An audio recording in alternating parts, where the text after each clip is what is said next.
जय हिंद दोस्तों, सभी को मेरा बहुत बहुत नमस्कार। और मैंने कल की क्लास में पढ़ा था कि डिविजिबिलिटी रूल क्या होता है और इसको बहुत ही अच्छे तरह से कॉन्सेप्ट में समझाया था कि डिविजिबिलिटी रूल क्या होता है। ये बहुत ही एग्ज़ाम में पूछा जाने वाला वर्ड से, खासकर ये आरपीएफ एसआई कांस्टेबल है, ऑल कंपटीशन एग्जाम में पूछा जाता है। और इसी तरह से मैं एक कल की कॉन्सेप्ट क्लास थी, आज की भी थोड़ी कॉन्सेप्ट क्लास रहेगी और इसके साथ में क्वेश्चंस भी करेंगे ताकि बहुत अच्छे से समझ में आए और एक एक चीज़ को बहुत अच्छे से समझेंगे।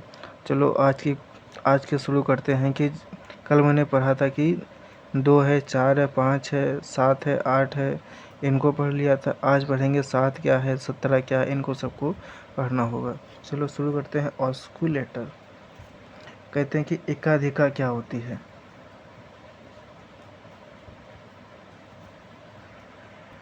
एकाधिका क्या होता है?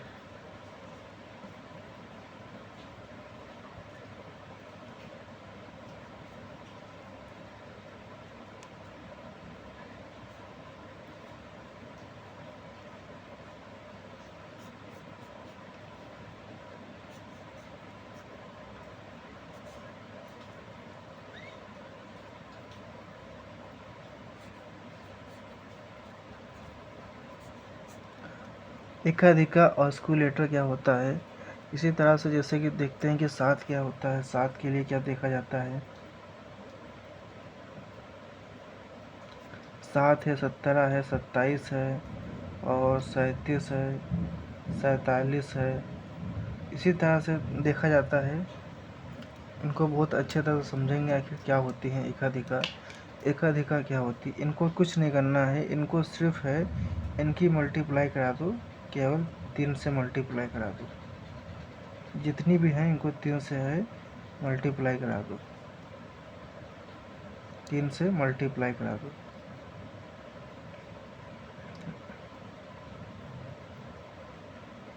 इनको 3 से क्या करना है? केवल मल्टीप्लाई करनी है। अब जैसे कि 7 की अगर 3 में मल्टीप्लाई करेंगे तो 21 होगा। 17 की मल्टीप्लाई करेंगे 3 में 51 होगा। 27 की करेंगे तो 81 होगा और 37 की करेंगे तो 111 होगा। 47 की करेंगे तो 141 होगा। ये होगा 148 की हो गई। अब इसमें क्या करना होता है कि जैसे कि 21 है, 21 किसके नज़दीक आएगी संख्या? 21 सबसे नज़दीक संख्या आएगी 20 की आएगी। 20 के सबसे नज़दीक संख्या आएगी। तो अगर 20 करेंगे तो ये 21 है, 20 के लिए क्या करना पड़ेगा? -1 करना पड़ेगा। तो -1 के लिए 20 सबसे नज़दीक संख्या है। और इसी तरह से 51 के सबसे नज़दीक संख्या कौन सी आएगी? 51 के लिए सबसे नज़दीक संख्या कौन सी आएगी? तो इसके लिए भी 50 आएगी। 50 के लिए क्या करना पड़ेगा? एक इसको माइनस करना पड़ेगा, तब जाके 50 होगी। 81 है, 81 के लिए सबसे नज़दीक संख्या कौन सी आएगी? 80 आएगी। 80 के लिए क्या करते हैं? 80 के 81 से 80 के लिए क्या करेंगे? माइनस को 1 हटा देंगे, 80 आ जाएगी। इसी तरह से जैसे 111 है, 111 के सबसे नज़दीक संख्या कौन सी आएगी? इसके ऊपर जा नहीं सकते, 1 घटा देंगे तो इसे 110 है। 110 और 111 बहुत ही नज़दीक संख्या देखा जाए तो पड़ रही है, तो इसके लिए 1 घटा देंगे तो 110 हो जाएगा ये। और इसी तरह से जैसे कि 141 है, 148 है, 141 है, 141 सबसे किसके ज़्यादा नज़दीक होगी? तो सबसे नज़दीक अगर देखा जाएगा तो ये 140 के नज़दीक होगी। 140 नज़दीक के लिए क्या करना पड़ता है? 1 से घटा देंगे, 1 से घटा देंगे तो ये 140 हो जाएगा। ठीक है, ये जितने जीरो हैं जीरो को सब, जितने भी जीरो हैं जीरो को सब हटा देते हैं। इसी तरह से जैसे आ जाएगा माइनस, इसको -2 आ जाएगा, इसको गुणा कर -5 आ जाएगा, इसको भी -8 आ जाएगा, इसको भी -11 आ जाएगा, इसको कहें -14 आ जाएगा, -14 आ जाएगा। ठीक है, क्या एकाधिका क्या कहती है? एकाधिका बहुत ही महत्वपूर्ण है। जैसे कि 7 है, 7 को क्या करना है? 3 से मल्टीप्लाई कर देना है। 3 से मल्टीप्लाई करेंगे 21 हो जाएगा। 21 है, 21 की सबसे नज़दीक संख्या सिर्फ 20 ही आएगी। 21 और 20 की सबसे ज़्यादा नज़दीक संख्या 20 ही है। तो क्या करते हैं? 21 के लिए 1 हटा देंगे तो 20 हो जाएगा।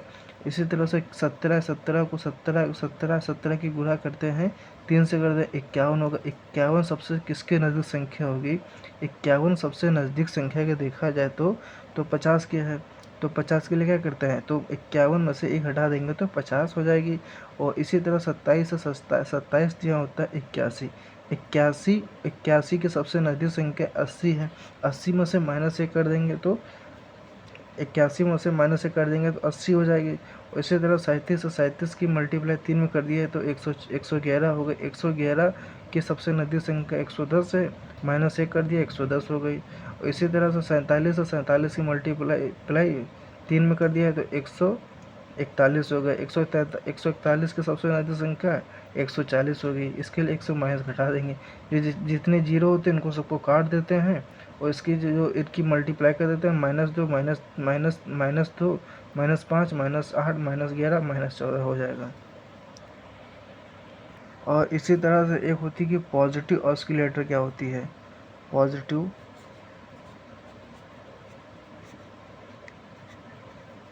ऑस्क्यूलेटर ऑस्क्यूलेटर ऑस्क्यूलेटर पॉजिटिव ऑस्किलेटर क्या होती है? ठीक है, अब 3 के लिए जैसे देखा गया, 3 के लिए देखा, 13 के लिए देखा, 13 के लिए देखा, एक हो गया 23 के लिए देख लिया, 33 के लिए देख लिया। इसी तरह से देखते चले जाएंगे। क्या करना है, इनकी मल्टीप्लाई करना है 3 से, इनकी मल्टीप्लाई करना है 3 से, इनकी मल्टीप्लाई करना है 3 से। ठीक, इनकी मल्टीप्लाई करना है 3 से, इनकी मल्टीप्लाई किया 3 से तो 9 हो गया, 13 से किया तो 39 हो गया। इनकी 23 की मल्टीप्लाई किया 3 में तो 64 हो गया। और 33 की मल्टीप्लाई किया तो 99 हो गया। अब 99 में क्या मतलब कि जो क्या 9 की सबसे नज़दीक संख्या कौन सी हो सकती है? 9 की अगर सबसे नज़दीक संख्या देखा जाए तो 10 होगी। 9 की सबसे नज़दीक संख्या क्या होगी? तो 10 होगी। इसीलिए इसमें +1 कर देंगे तो 10 हो जाएगी। 39 से 39 में क्या जोड़ेंगे सबसे मतलब संख्या हो जाए तो 1 हो जाएगी, 1 जोड़ देंगे नज़दीक संख्या हो जाएगी। 23 से 23 की मल्टीप्लाई 3 में किया तो 64 होगी। 64 की सबसे नज़दीक संख्या कौन सी है? तो 64 की सबसे नज़दीक संख्या देखा जाए तो 70 है। सबसे नज़दीक संख्या क्या है? 70 है। तो 70 के लिए क्या करते हैं, 23 तियाँ हो जाएगा जाकर, 3 तियाँ 9, 3 दूनी 6 तो हो जाएगा 69 हो जाएगा, सॉरी 169 हो जाएगा। 23 की मल्टीप्लाई किया तो 69 हो गया। 69 में क्या जोड़ें कि सबसे नज़दीक संख्या 70 हो जाएगी, 1 हो जाएगी। इसी तरह से इसमें जैसे कि 33 की मल्टीप्लाई किया 3 में किया तो 99 हो गया। 99 में सबसे नज़दीक संख्या क्या होगी? 100 होगी। तो इसके लिए क्या करते हैं, +1 कर देंगे, +1 कर देंगे। और इसी तरह से इनको सबको क्या करते हैं, जोड़ देंगे। ये 10 हो गई, ये 40 हो गई, ये 70 हो गई और ये 100 हो गई, ये 100 हो गई, ये 100 हो गई। ठीक है, इसको हटा, इसको अलग है, इससे कोई मतलब नहीं है। तो 0 को सबको हटा देंगे तो क्या बन जाएगा, 1 बन जाएगा, 4 बन जाएगा, 7 बन जाएगा और 1 बन जाएगा। ये सबसे और पॉजिटिव ऑस्किलेटर होता है। तो पॉजिटिव ऑस्किलेटर जो होता है 3 के लिए करते हैं, 3 की मल्टीप्लाई कर दे 9, 3 में 9 हो गया। 13 की मल्टीप्लाई कर दिए 3 में 39 हो गया। 23 की मल्टीप्लाई कर दी 69 हो गया। 33 की मल्टीप्लाई कर दिया 99 हो गया। इसमें 9 की सबसे नज़दीक संख्या अगर देखा जाए तो 10 है, 10 के लिए हमें 1 जोड़ना पड़ता है। इसी तरह से संख्या 39 है, 39 के लिए संख्या 1 जोड़ देंगे तो 40 हो जाएगी। इसी तरह से जैसे 69 में 1 जोड़ देंगे तो 70 हो जाएगी। 99 के लिए सबसे नज़दीक संख्या 1 जोड़ देंगे तो 100 हो जाएगी। जितने जीरो को सारे काट देंगे, जीरो काट देंगे, जो नज़दीक संख्या वो होगी वो संख्या ले लेंगे। जैसे कि 1 हो गया, 1 हो गया, 4 हो गया, 7 हो गया, 1 हो गया, ये ऑस्क्यूलेटर हो गया। और आगे देखते हैं कि अब जैसे कि है 11 के लिए क्या होता है। 7 का पढ़ लिया था, 11 का नहीं पढ़ा था। 11 के लिए देखा जाएगा तो ये 11 जो होती है कोई भी संख्या मान लो कुछ भी हो सकती है। ये A B C D E F इसके फॉर्म में लिखी है। तो स्टेप एक कहता है, स्टेप एक कहेगा इसका कि स्टेप एक कहता है कि ऑड ऑड ऑल ऑड जितने भी ऑड हैं वो अपनी जगह पे प्लेस डिजिट। तो ऑड संख्या कौन सी हो जाएंगे? बी हो गया, डी हो गया, एफ हो गया। तो बी हो गया, B plus D plus F, ये ऑड संख्या हो गए। एक को छोड़ दो, दूसरा पकड़ लो, तीसरा छोड़ो, चौथा पकड़ लो, चौथा पकड़, पांचवा छोड़ो तो छठा पकड़ लो। और इसी तरह स्टेप दो कहता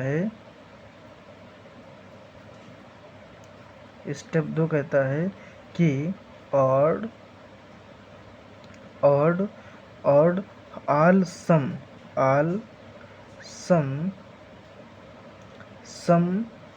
प्लेस डिजिट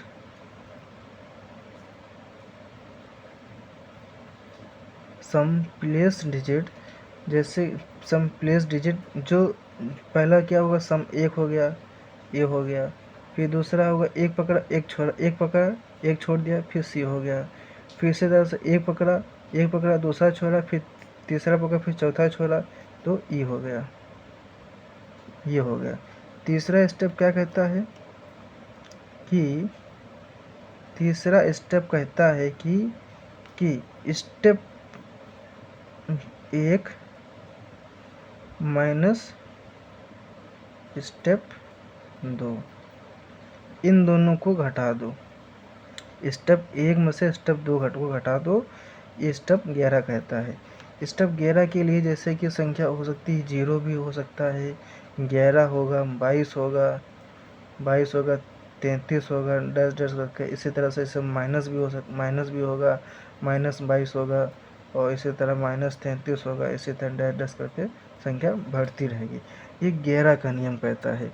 तो 11 का नियम, जैसे कि अब इस पे क्वेश्चन देखा जाएगा, बहुत ही क्वेश्चन अगर देखा जाएगा क्वेश्चन इसके लिए, तो